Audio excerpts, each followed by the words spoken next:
Hello, everyone. Thank you for coming to tonight's Zoom meeting about the Declaration of Independence and Principles of Government. So this is a presentation that's part of the series Towards a More Perfect Union, in which we'll explore the deficiencies of the initial Articles of Confederation, the further refinement of such ideas as sovereignty of the people, and the development of our nation's owner's manual, the document that instructs government as to its role in American society, and the U.S. Constitution's constraints on government. And I wanted to take a moment to introduce myself. My name is Allison. I work for the St. Mary's County Library System, and I'm going to be kind of facilitating the presentation tonight. And tonight's speaker is Dr. Jim Gibb. Jim, would you be able to talk a little bit about your background? Yeah, I suppose I can talk about my background. I know something about it. Um, yes, for those of you who are new to the lecture series we've been doing for 4 or 5 years now, monthly. My name is Jim Gibb. I'm a professional archaeologist, not an historian, I will point out. I've been a field archaeologist for just about 50 years. I've worked on all kinds of sites, and I've talked about a lot of them through this online series. I don't know what else is relevant about me. I'd like to focus more on the subject. So I'm not old enough to be of interest to archaeologists yet. So I guess I'll go ahead and start sharing. If you have a question, just unmute, and it's easier for me if you just ask at the time. I will begin. This is a series, a six-part series. I haven't finished every talk in the series yet. But to be clear, I am not a constitutional historian. I'm not a professional historian, although history is very much a part of what I do as an archaeologist. So everything's open to discussion. I'm not always right, although it's rare when I'm wrong. Ask anybody. So let's go ahead. And I want to um, start with a quote. I love these. I probably start each one of these with a period quote from these folks. Necessity is the plea for every infringement of human freedom.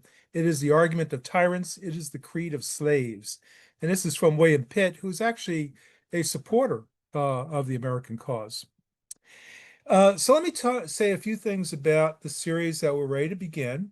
This will be the first one in it, Towards a More Perfect Union. I really want to explore how we got to the form of government that we have, and to delve a little bit into the Constitution, which will probably be around lecture 4, so we'll start with that. And so folks have a better understanding, and so I have a better understanding of the government we have. So, this is an exploration into our history and our government. So right now, it looks like it's going to go through March of next year, and we'll explore the deficiencies of the initial Articles of Confederation, which was essentially our first Constitution, and talk about, aspects of that developed into the Constitution. And as an editorial note I have down there, I want to thank Ray Sarnacki, who's on the call, for his contributions and really exploring this subject with me. I assume he's continued to do so, but I've stolen some of his graphics and text for this talk, which will otherwise go unrecognized. I plead the fifth. Yeah. Well, he knows that part of the Constitution, right? Okay.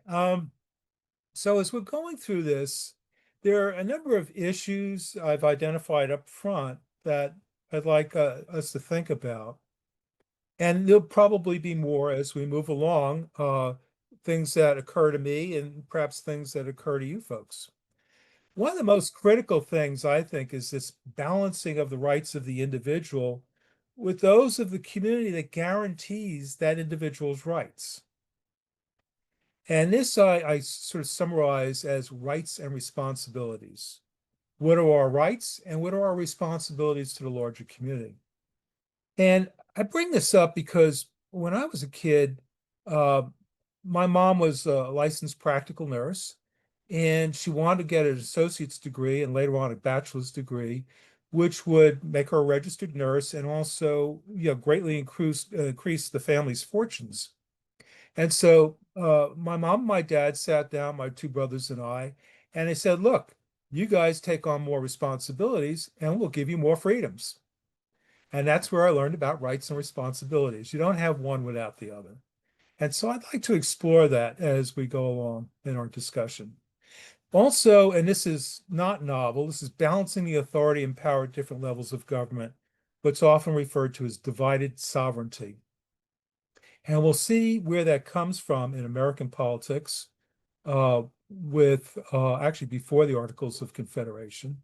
But that's going to be a key thing that runs through, and it runs through our discussion because it's an issue today. We like to think of federal government and state governments as occupying two different spheres, each having power over its own sphere. But in fact, those spheres often collide and even overlap. So we'll be dealing with that. If you hear a dog in the background, I'm sorry, he's impossible. And the other issue is implementing effective government that's answerable to the governed. And the problem there, as we all see on a day-to-day basis, is that the government tries to do something, and there's always somebody who's ticked off about it. And that's really talking about representative government rather than pure democracy. And we'll talk a little bit about interpreting the Constitution. And a couple of examples I threw in here. The Constitutional Convention, and that is, as we get into it, it's really an extra legal kind of arrangement where these guys come together and discuss, talk about creating a constitution. And I remember, 10, 15 years ago, there was a lot of, it was about the Affordable Care Act, I think, where there were a lot of people walking around with their copy of the Constitution and says, it's not in here. Everything we need to know is in the Constitution. When in fact, that's not true. And one example I give here is Article 2, Section 1. For the president has to be at least 35 years old, has to be native born, and has to have resided in the United States for at least the previous 14 years. Let's see if there's anything else. That's what jumps to mind. There are no requirements for the vice president, absolutely none. And yet the vice president takes over for the president should something happen to the president. Well, what if the vice president doesn't meet those standards for president and all of a sudden is called upon to fill in the presidency? And that wasn't dealt with until I think 1795. I think it's Article 12, where it's addressed sort of as an afterthought. And also events and conditions change. And so things that people thought were really important in the late 18th century aren't necessarily important today. And of course, no one in the late 18th century could have predicted the kind of society we would have today. So in terms of interpreting the Constitution, these are things we could think about. I'm not going to go into that in great deal of depth because that really requires a constitutional scholar. It's above my pay grade. Okay, let's see if I can. There we go. So tonight's talk, sorry, Allison, I changed the title. I'm calling it Faltering Steps, the Articles of Confederation. That is our first attempts at developing some sort of government over these 13 newly erected states. And we're talking about the period 1777 to 1789. I'm going to talk a little about some things happening before that date range, but that's the period of the Articles of Confederation under which the 13 states worked. I'm trying to be careful about the words I use because, as you'll see, things aren't necessarily as we might anticipate. I'm not talking about a nation prior to 1789 because, in my opinion, there was no United States as a nation. Okay, so some of this we covered earlier this year with the previous talks about the Declaration. We have British troops at Yorktown. There are two British armies that coalesced at Yorktown. And American forces under Washington and Lafayette, and under French forces, French army as well as French navy, all joined forces down at Yorktown, and uh, Lord Cornwallis, leader of the British troops, uh, surrendered to the joint American-French forces. And that essentially was the end of hostilities. From that perspective, the Revolutionary War was over. We did not have peace until 2 years later, but hostilities had largely ended with Yorktown. These 13 colonies turned states then had to develop a new relationship amongst themselves. We talked a little bit about this earlier this year, where they were 13 independent colonies. They didn't really work together. And we'll touch on that in a moment. But they had to develop some sort of structure in which they could interact in war and peace. And that structure became the Articles of Confederation. The Articles of Confederation served as the de facto constitution from when the Second Continental Congress ratified them, well, voted for them, let's say, until all 13 states, and it had to be unanimous, all 13 states ratified in 1781. But even during the course of that 14, 15 years, it was pretty obvious that the Articles of Confederation were in trouble. They were not going to work very well. So eventually a new charter was necessary, embodying the principles that were in the Declaration of Independence, which I'll get to in a moment, that ensured collective security and prosperity for the 13 states. So let's go back, just recap what I talked about earlier this year. The Declaration of Independence is not a legal document as such. It's a declaration. It's the Second Continental Congress telling the world that we were 13 independent states. And it also provided a theory of government, and it suggested, well, it suggested essentially states that government is something created by the people who are governed to advance their interests. And that when it ceased to do so, the people had the right to get rid of that government. The Declaration of Independence says nothing, absolutely nothing about how this new nation would govern itself, or if they were even thinking in terms of a new nation or 13 separate nations. So that's the sort of thing we're going to talk about, the principles embodied in the Declaration of Independence as articulated in first the Articles of Confederation and then the Constitution. Something I didn't make perhaps clear enough earlier this year with the Declaration series is that I mentioned Frederick the Great of Prussia, about the American diplomats approaching him, giving him a copy of the Declaration. What I needed to point out perhaps more clearly is the Declaration of Independence was necessary in order to convince other nation states to support the new 13 new states. The nation states, the states they were approaching were all monarchies. And those monarchies were not going to support a bunch of people rebelling against a monarchy. However, if those people declared independence, no longer part of that monarchy, then Frederick the Great, King Louis of France, they could actually support the American cause. And the French, as we all know, did support it. But that's an important purpose behind the Declaration of Independence. It's something that Thomas Paine pointed out in his pamphlet, Common Sense, published earlier in the year 1776. So we all saw this view, last year, or earlier this year, the Committee of Five presenting the draft declaration to the basically the committee of a whole, the Congress, the Second Continental Congress. It starts off, as we all know, we hold these truths to be self-evident that all men are created equal, that they are endowed by their creator with certain unalienable rights. Okay. And this I described as an article of faith.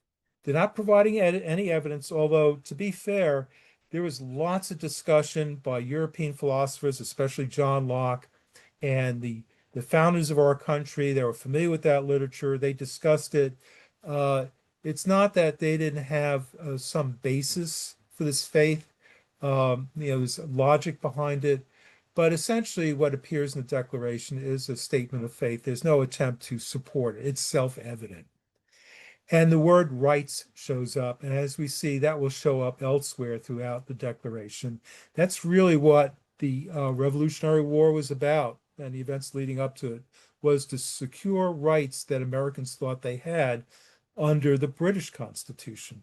And they felt that those rights were being taken from them. And so a lot of historians will refer to the American Revolution as essentially a conservative movement. That these aren't people going for something novel. They were just trying to secure the rights they thought they already had. But of course, politics isn't that simple.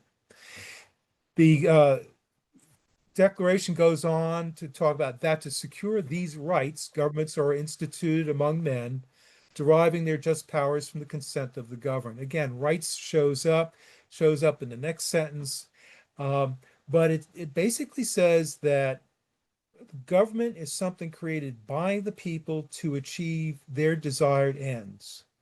When it fails to do so, the people have the right to abolish that government or institute a new government. That's how they saw things. Now, for the Declaration, that's fine. But again, it says nothing about how this new whatever will actually develop. How will these states relate to one another? Are they 13 sovereign states with their own foreign policy and trade policy? Or are they united in some way? And if they're united, in what manner are they united? And the last paragraph, as I talked about last time, is the actual declaration. That one paragraph is the Declaration of Independence. Everything up before that lays the groundwork, leads up to it, but this is the declaration where these united colonies are and of right ought to be free, independent states, that they have full power to levy war, conclude peace, contract alliances, establish commerce, etc. The way I read that phrase is that the individual 13 states, each of them has the full power to levy war, conclude peace, etc. As things developed, even at the time during the Revolutionary War, they had to work together. Uh, but there's this tension that grows between the governed, the people, and the powers of the state, because the powers of the state aren't always consistent with the desires of the entire population that's governed. And the 13 independent and sovereign states, how do you manage something like that? The Declaration certainly, again, doesn't talk about it. But what they've done is essentially form a confederacy, a federation where they're going to share power at some level, but the states will remain sovereign. And we're going to jump back 30 years, 20, 25 years to the French and Indian War, which was my second and third talk of the past series. In Albany, New York, we have a group of colonies attending a conference. And the object of that conference was to work with the Native Americans, specifically those whom we call the Iroquois, or five, then Six Nations. Meeting and includes, what do we got here? Damn thing's always in the way. Connecticut, Maryland, Massachusetts, New Hampshire, New York, Pennsylvania, and Rhode Island. None of the states, none of the colonies below Maryland were attended this conference. They met in Albany. They met with representatives of the Haudenosaunee, the Algonquian name, Iroquois name, for the Iroquois. And they've been talking about relationships with the Indians and trying to come to some accord in dealing with the French.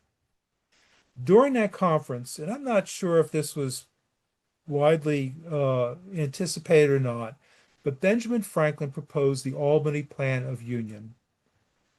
Uh, the idea was that these individual colonies needed to come together to address a common need, and that was defense against the French. Ironically, Virginia was not had no representatives here, and yet it was actually during this Congress that George Washington, as under the direction of the governor of Virginia, uh, took his campaign, if you will, to Western Pennsylvania, going towards the Ohio River Valley, attacked a French and Indian party, killing several, and then quickly retreated, established a fort in Western Pennsylvania called Fort Necessity. He ended up surrendering with military honors and was able to take his contingent back to Virginia. But all that was happening at about the same time this conference was going on. And given communications at the time, I think it's reasonable to assume that the attendees at Albany had no idea that this was happening. So Franklin proposed this union, and by the way, all the people who attended the Albany conference, they all concurred with this. They thought it was a good idea. It didn't go anywhere afterwards. But this is part of the document that they prepared, and they're petitioning Parliament to help them establish this colony-wide government to bring those colonies together so they can uh, deal with this, essentially with the French presence. And there are a bunch of states, a bunch of colonies represented in there, only 11. Delaware was still part of the three lower counties of Pennsylvania. Georgia was in the process of switching from a proprietary colony, one that was essentially corporately owned, to a royal colony. I think that's why they didn't show up. But there were 11 colonies, and the representatives agreed to this, but none of their respective legislatures accepted it. Let me see. Move this out of the way. So we've got the phrase in here, that humble application be made for an act of Parliament of Great Britain, by virtue of which one general government may be formed in America, including all the said colonies, within and under which government each colony may retain its present constitution, except in those particulars that they agree to. So here we're looking at really the first view of divided sovereignty, where these colonies are agreeing to surrender a little bit of their sovereignty to this larger overarching organization, but very limited. So the plan called for a president general. We see the term president showing up for the first time, I think, appointed by the crown, much like royal governors were appointed, a grand council consisting of delegates from the lower houses of the colonial assemblies. The lower houses of the colonial assemblies were, those delegates were elected. So they represented constituencies, a number of constituencies that comprised each of the colonies. This is a little bit like our House of Representatives today. Each colony would have between 2 to 7 delegates based on the size of the colony. And by size, they're talking about population. But although each colony would have 2 to 7 delegates, each colony in any matter would have only one vote, which is sort of like our Senate, except today the US Senate, each state has 2 votes, but the point remains that each state or each colony would have the same power and influence over government.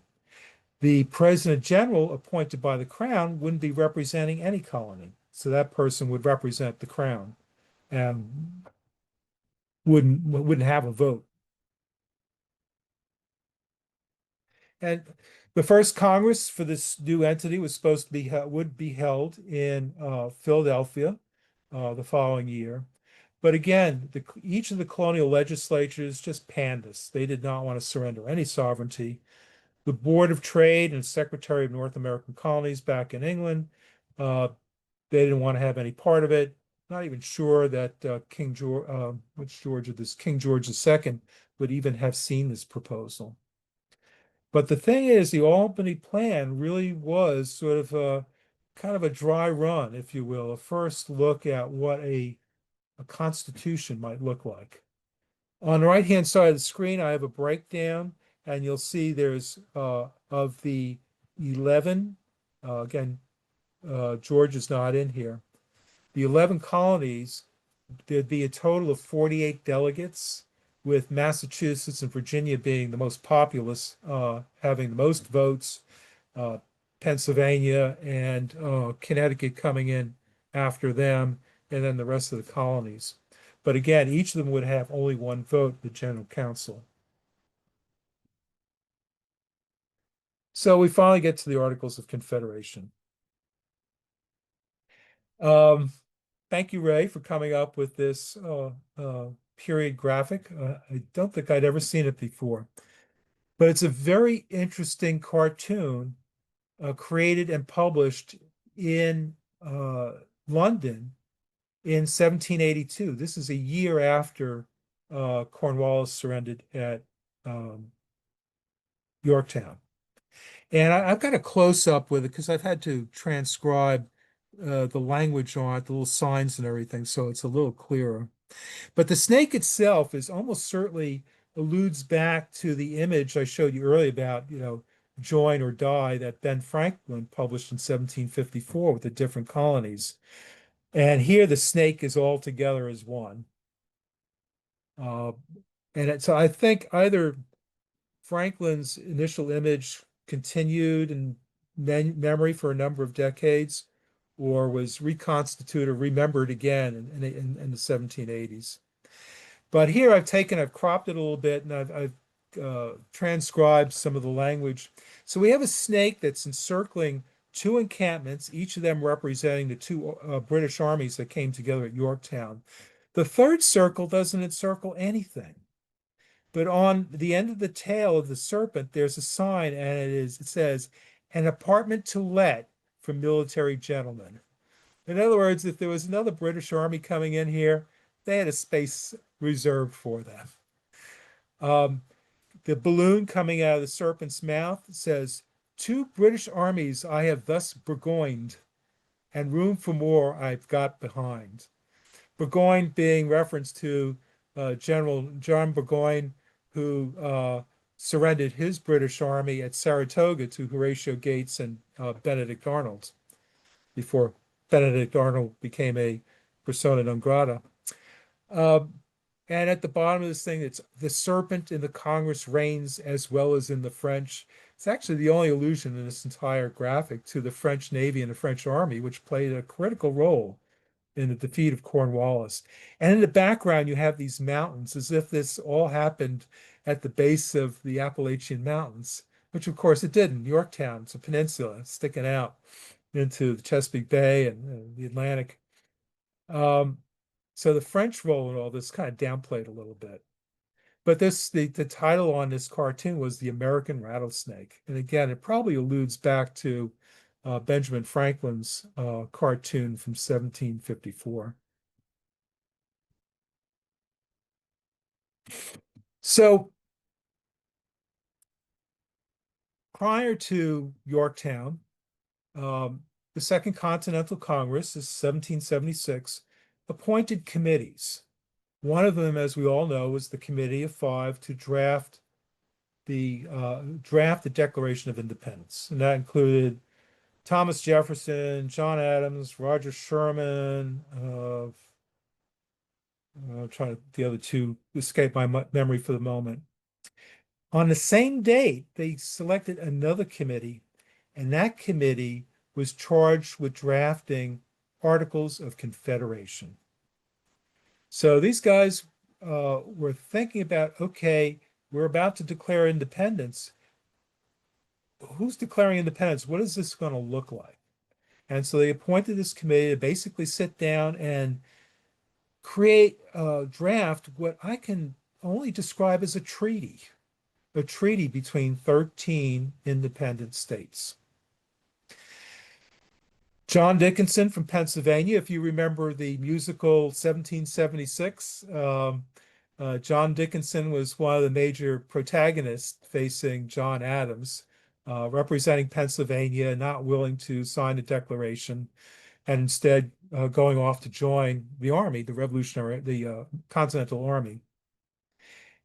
The Articles of Confederation were adopted by Congress in 1777, and it had to be ratified. So the Second Continental Congress uh, voted for this, but it couldn't be implemented until all 13 colonies ratified it. So each of those legislatures had to ratify this document before it was actually, truly the Constitution for the country.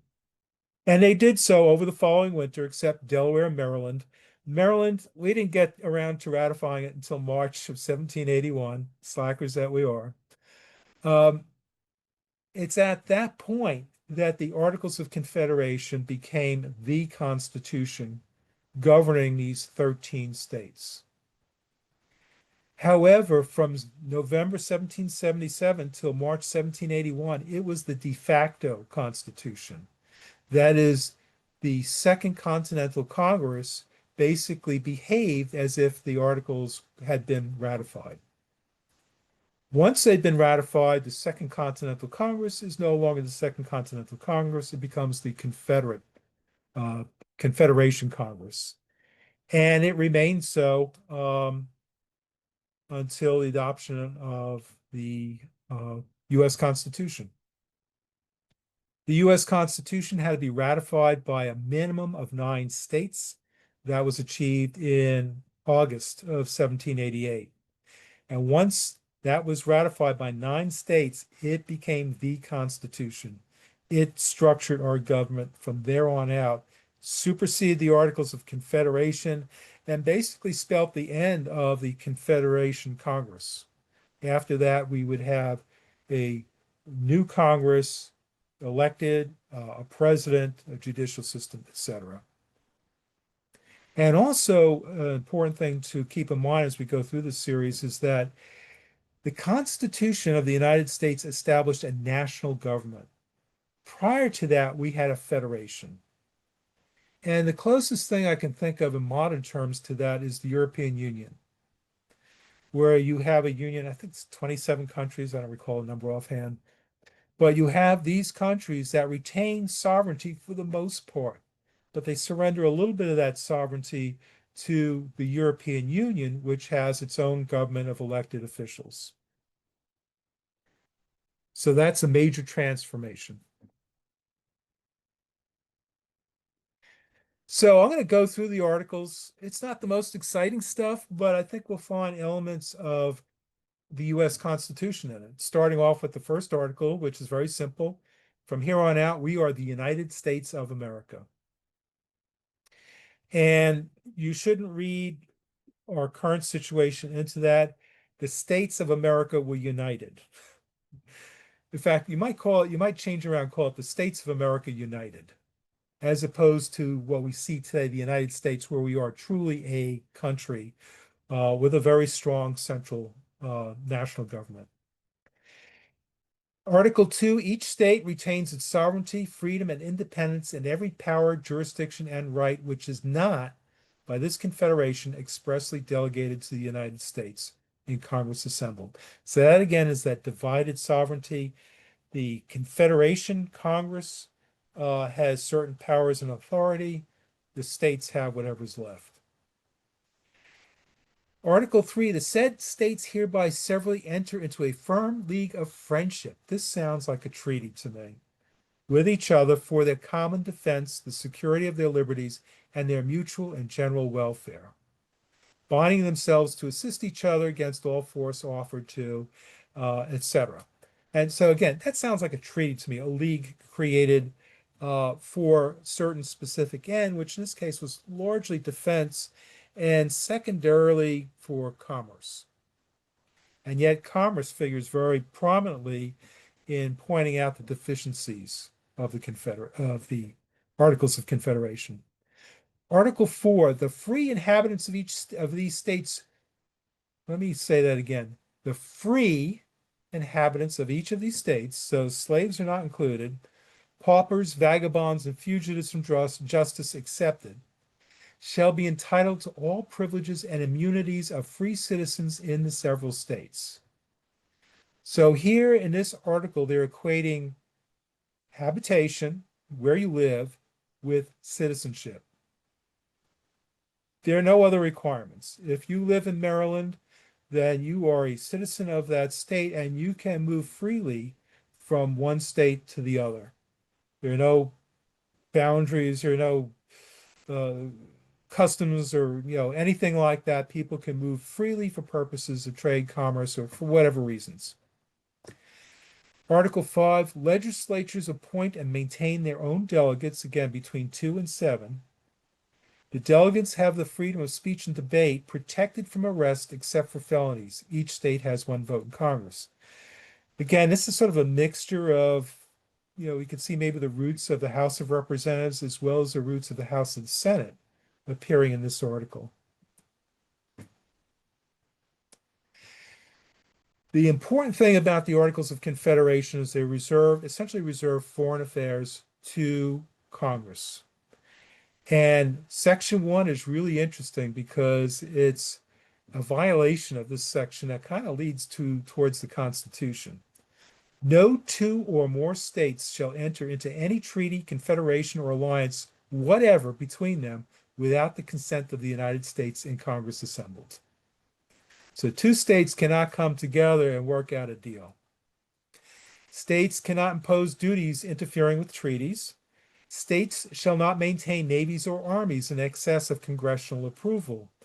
But every state shall always keep up a well-regulated and disciplined militia, sufficiently armed and accoutred, and shall provide and constantly have ready for use in public stores a due number of field pieces, that is basically artillery, and tents, and a proper quantity of arms, ammunition, and camp equipage. This is an important phrase because it shows up throughout documents in the 18th and 19th centuries. Proper quantity of arms, ammunition, etc. They distinguished between arms, weapons, and ammunition. And you see this in messages from the front from George Washington. You see it in the proceedings of Congress. There's always this constant distinction between arms, the weapons, and ammunition, which you need to use the weapon. Except in defense, no state can engage in war without congressional consent, and that's assuming they're not attacked. There is that provision for defense. States appoint their own officers, that is for these militias, colonel and below, for forces they raise in the common defense. So each state militia is officered by people that the legislature picks. General staff officers and flag officers, that is, generals and admirals and such, they are selected by Congress.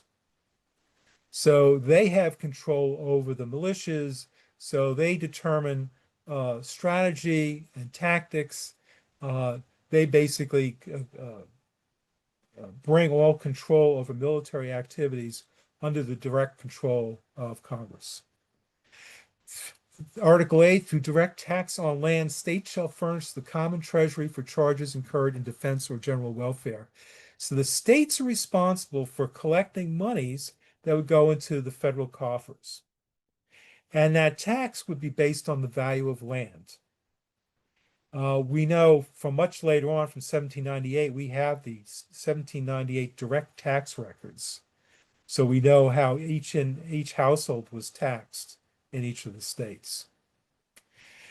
Article 9, Congress retains all rights to determine war and peace, treaties, etc., resolve disputes between states, issuing currency, setting weights and measures, again, appointing general staff officers. In matters of finance and war, however, assent of 9 states is required. 9 was a quorum. If we didn't have 9 representatives from 9 states, In a discussion, no decision could be reached. A quorum did not exist. And adjournments could not exceed 6 months. So within every 6 months, at least, they had to meet. Oops.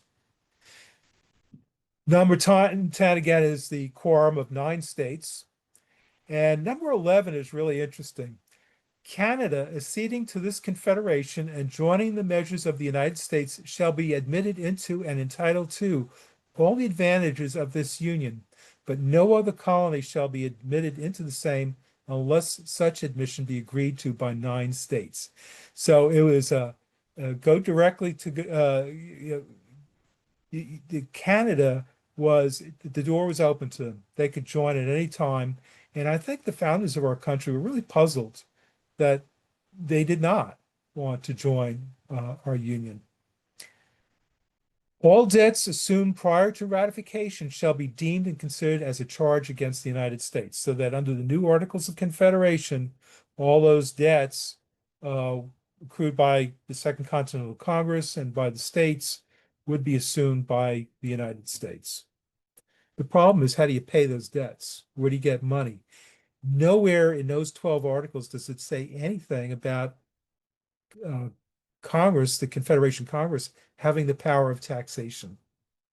Remember that direct tax, that was the states that would impose that tax. They would collect the money and deliver it to the federal government. And Article 13, this basically says that these articles cannot be changed unless every state that's a signatory to them agrees to make that change. The union is perpetual. That is, it continues going until they decide not to make it go anymore. And any changes, additions, modifications have to be done with the ratification of the legislatures of every state, not the representatives sitting in Congress. They had to take any changes back to their legislatures, and the legislatures would then approve of them. This is another cartoon that Ray provided along with the text here. We often refer to the ship of state. I'm not really quite sure where that comes from, but I think John Locke used it. It has some antiquity to it. But here you see this, the Articles of Confederation are making the ship move forward. However, the ship is buffeted by these huge waves, which include no power to collect taxes, no power to raise an army. The states raised the army. They raised the militias. The Confederation Congress did not have the power to raise an army. They only selected general staff and flag officers. No national court system. There's no judicial system. No power to enforce treaties. No power to enforce laws. And basically, it says that the ship, powered by the Articles of Confederation, really had no way of buffeting, of taking on those waves. And another cartoon that Ray found. I love this one. Yeah, there again is the ship state with each of the states with an oar, but not rowing. In fact, most of them don't even have their oars in the water. They're not rowing in unison. We have Congress at the tiller trying to steer this ship of state between all these big rocks, but of course, just past the rocks is the waterfall, and that falls into anarchy. So from independence to anarchy. It's humorous, but you shouldn't overlook the fact that our founders they weren't sure this was going to work. In fact, I would say most of them, if they were betting men, most of them would have laid money that this was not going to work. And so that was that sort of blackness, they're a source of despondency. That and a fear of mobs were two things that really concerned the founders. So that's the basic things leading up to the Constitution. As we start out with some basic, some general ideas about how we might create something that was overarching over the 13 individual entities, colonies, states.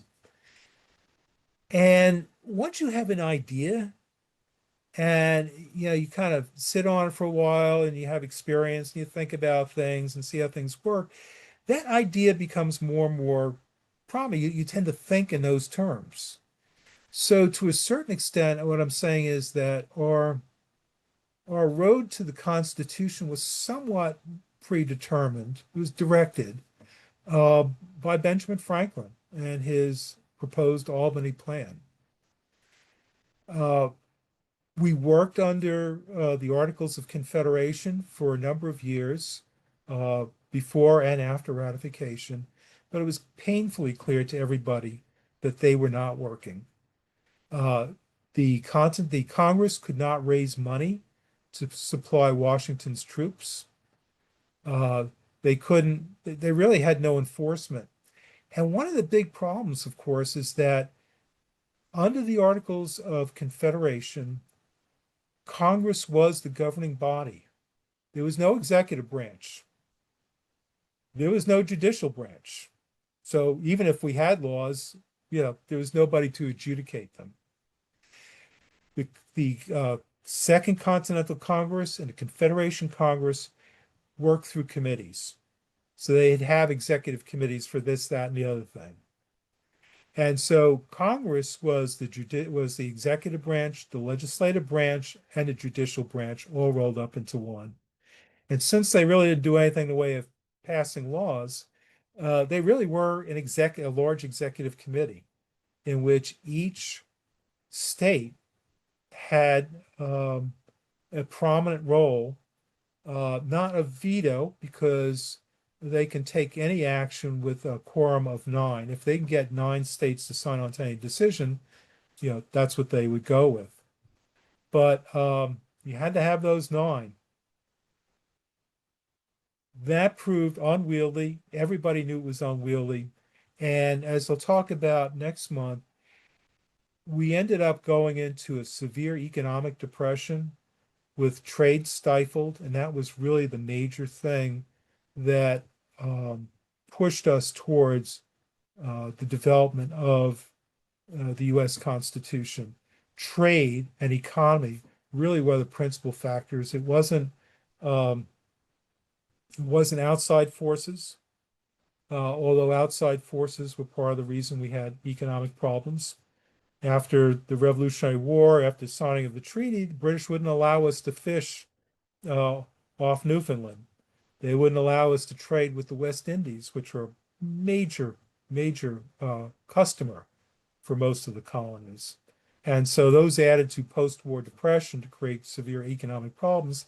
That's really what pushed us towards the Constitution. So anyway, this all kind of sets up the next 5 talks. I know it's a little rough. It's the first time I've done this on this subject, but I think it lays the groundwork, and I'm open to questions. Yeah, I think, Jim, the one thing that I walked away from is the ability of the founding, I'll say fathers, people who founded our country. Their Um, fathers, they're all men. they're all men. Um, were able to change with what's going on. In other words, they could admit that something wasn't working and they would go about and be able to change it without fear. Well, with fear, but they weren't afraid to actually do it and try With something new. trepidation.